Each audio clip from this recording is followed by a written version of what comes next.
কেন্দ্রীয় নেতৃবৃন্দ তারা গোপালগঞ্জ গিয়েছিল এবং তাদের উপরে সে আওয়ামী লীগের স্বৈরাচার দোসররা হামলা করেছে।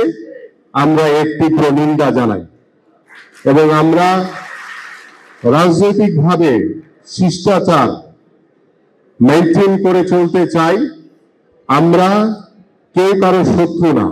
আমরা চাই যে বাংলাদেশটিকে গঠন করার জন্য আমাদের সকলের অংশগ্রহণ করা প্রয়োজন এবং একটি রাজনৈতিক দল হিসেবে আমরা আরেকটি রাজনৈতিক দলকে সম্মান করে কথা বলি, সহনশীলতার মাধ্যমে কথা বলি এবং ধৈর্যশীলতা বজায় রেখে আমরা আচরণ করি।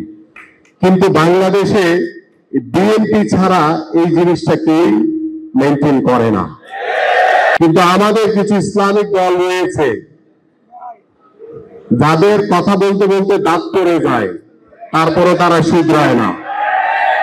যারা সকালবেলা একটা কথা বলে, বিকালবেলা আরেকটা বলে, যাদের নিজেদের উপরে আস্থা নাই, তারা জনগণ তাদের প্রতি কিভাবে আস্থা রাখবে বলে। এবং নতুন দল তাদেরকে আমরা স্বাগত জানিয়েছি, আহ্বান জানিয়েছি, কিন্তু তাদের কিছু কথাবার্তা, কিছু আচরণ, তাদের কিছু কর্মকাণ্ড ইতিমধ্যে তারা প্রশ্নবিদ্ধ হয়ে গেছে দেশের সাধারণ মানুষের কাছে।